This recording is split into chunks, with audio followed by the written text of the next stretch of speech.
This has been the latest message yaVP Constantino Chiwenga kune mutungamiri wenyika veMazodomzo Mnangagwa.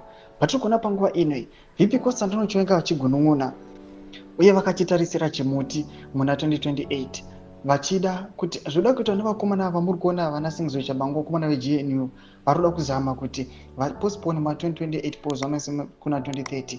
Dzona ndo zvaita kuti VP Constantino Chiwenga vaya vataura vachiti aiwa right now mutungamiri wenyika ava kufanira kuritaya. Sandapita mashoko aonekwa nemacritics kuti aiwa VP Constantino Chiwenga ndiye munhu ari kuonekwa kunzi the ruling party ZANU-PF anoita nezvakanaka. Ngosubscribe or like or on the bell icon.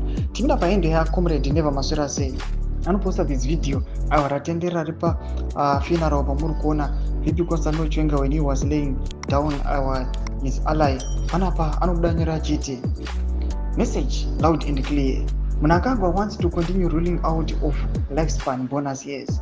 Surely that is ridiculous. At least this one has been composed and is speaking sensible stuff for quite a while now compared to that nyingenya laughter we saw at the investors conference. Mashuka anobuda panguva ino yataugwa naVP Constantino Chiwenga. In this video, VP Constantino Chiwenga anonzwikwa kuti mashuka achiti according to Musiki or according kuna Mwari or kune mutemo waMwari kana tikamboti to the Bible, shoko raMwari even mutemo unoti aiwa munhu kana asvika pa 70 atichambo expect kuti tichamuona munhu achimbokwidza nekudzika achionekwa achipinda mafyudzi achionekwa achipinda maoffices and the likes.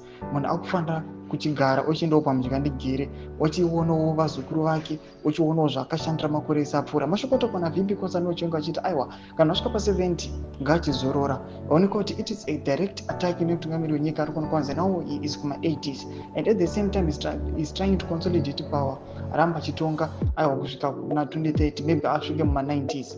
Mashoko ari kuda panguva ino vanhu vasikuona kuti aiwa VP Constantino Chiwenga vajamuka each and every time pavanoita speech vanenge vachitozama kuti expose zvakanaka. Pinda comment section mafunguro enyu, subscribe or like, and on the bell icon.